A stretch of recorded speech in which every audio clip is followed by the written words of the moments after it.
காலச்சக்கரம் சுழலும் என்று கேள்விப்பட்டிருப்போம். நம் கண்முன் நடந்து கொண்டிருக்கிறது இன்றைய அரசியல் காலகட்டம். ஆம், செப்டம்பர் மாதம் 2017இல் தமிழகத்தில் மிகப்பெரிய இடைத்தேர்தல். கிட்டத்தட்ட 21 பேருக்கான இடைத்தேர்தல் அது. ஏன், அதிமுகவில் 18 பேர் எம்எல்ஏக்கள் தகுதி நீக்கம். 3 பேர் எதிர்க்கட்சியை சேர்ந்தவர்கள் என்றாலும் இந்த இடைத்தேர்தல் ஏன்?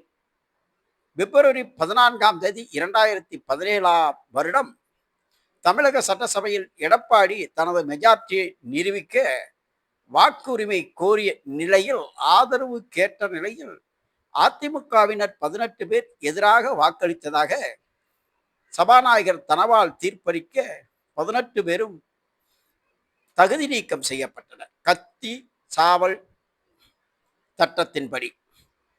இந்த நிலை மீண்டும் காலச்சக்கரம் சுற்றுகிறது என்பதை பார்க்கலாம். 2026ஆம் வருடம் மே 13ஆம் தேதி தமிழக சட்டசபையில் தமிழக வெற்றிக் கழகம் விஜய் தனது அறுதி பெரும்பான்மையை நிரூபிக்க வாக்கு கோர, அந்த சூழலில் அதிமுகவை சேர்ந்த வேலுமணி குழுவினர் 25 பேர் தமிழக வெற்றிக் கழகத்திற்கு ஆதரவாக வாக்களிப்பு.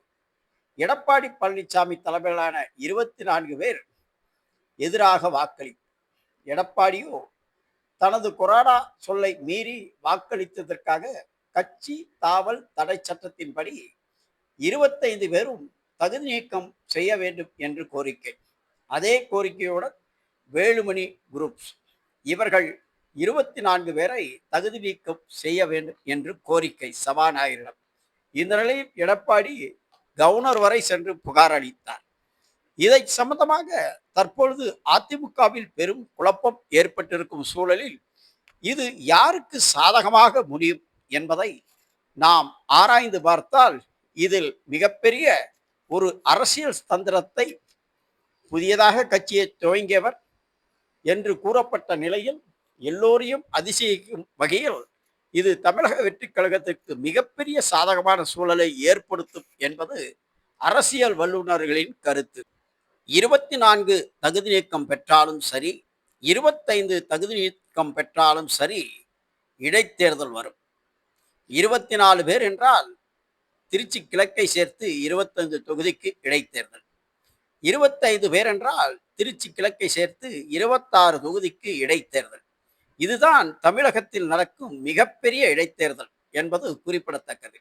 இந்த தேர்தல் தமிழக வெற்றிக் கழகத்திற்கு மிக சாதகமான பலனை தரும். இதனுடைய முடிவு அதிமுகவுக்கு மிகப்பெரிய பின்னடைவை தரும். இவர்களை எதிர்த்து விசில் சின்னத்தில் விஜய் போட்டியிட முடிவு செய்துவிட்டால் ஏறக்குறைய ஏற்கனவே இவர்கள் பெற்ற தொகுதியை இழந்து விடுவார்கள். இதனால் தமிழகத்தில் அறுதி பெரும்பான்மையை எளிதாக பெற்று விடுவார் விஜய். அதிமுகவை மதிக்காத விஜய் தேர்தல் களத்திலே அவர்களை மற்றும் பலர் என்று கூறிய நிலையில் எடப்பாடி மீது பயங்கரமாக தாக்கி பேசியிருப்பது அனைவருக்கும் தெரியும். திமுகவுக்கும் தமிழக வெற்றிக் கழகத்துக்குத்தான் போட்டி. இவர்கள் போட்டி களத்திலேயே இல்லை என்று இவர்களை ஆரம்பத்திலேயே ஒதுக்கி தள்ளிய விஜய் தற்பொழுது மீண்டும் எடப்பாடிக்கு மிகப்பெரிய மரியாதையை கொடுப்பார் என்று எதிர்பார்க்க முடியாது.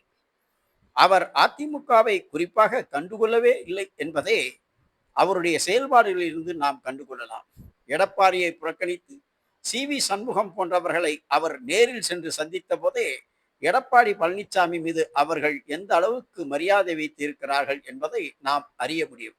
எடப்பாடியும் சில இடங்களில் அளவிற்கு மீறி பேசிய நிலையில் எடப்பாடிக்கு விஜய் மிகப்பெரிய செக் வைத்து விட்டார் என்றே சொல்லலாம். குருதை பேரம், குறுக்கு வழி, ஆட்சியை பிடிக்க இப்படியெல்லாம் செய்யலாமா என்று கேட்கும் தகுதி எடப்பாடிக்கு இருக்கிறதா என்ற கேள்வி எழுந்தால் அதற்கு சாதகமான பதில் வராது. அவரும் பல்வேறு குறுக்கு வழிகளை கையாண்டவர் தான் என்பது அனைவரும் அறிந்ததே. இந்த சூழலில்தான் தமிழக சட்டசபையில் அதிமுக இரு குழு, இந்த இரு குழுவும் சேர்ந்து பிரிந்து நிற்பதால் யாருக்கு தகுதி நீக்கம், எம்எல்ஏக்கள் நீக்கப்பட்டால் யாருக்கு லாபம் என்றால் அது தமிழக வெற்றிக் கழகத்தின் ஆட்சிக்கு தான் மிகப்பெரிய லாபத்தை தரும்.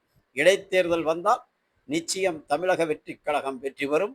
அதன் மூலம் அவர்களுக்கு 25ல் ஒரு 20, 15 கிடைத்தால் கூட அறுதி பெரும்பான்மையை பெற்று விடுவார்கள். மற்ற கட்சிகளின் கூட்டணி தயவு தேவையில்லை. தனது ஆட்சியை மிகுந்த பலத்துடன் தான் நினைத்தது போல் அவரால் செயல்படுத்த முடியும். இந்த கதை புரியாத அதிமுக இரு குழுக்களாக பிரிந்திருப்பது விஜய்க்கு சாதகமான சூழல். எனவே எடப்பாடிக்கு விஜய் சரியான செக் ஒன்றை வைத்து விட்டார் என்றும், அதை புரியாமல் இவர்களும் வலையில் விழுந்து விட்டார்கள் என்றும் அரசியல் நிபுணர்கள் கருத்து தெரிவிக்கிறார்கள். எனவே விரைவில் 6 மாதங்களுக்குள் தமிழகத்தில் மிகப்பெரிய இடைத்தேர்தல் நடைபெறும் என்பதில் மாற்று கருத்தில்லை.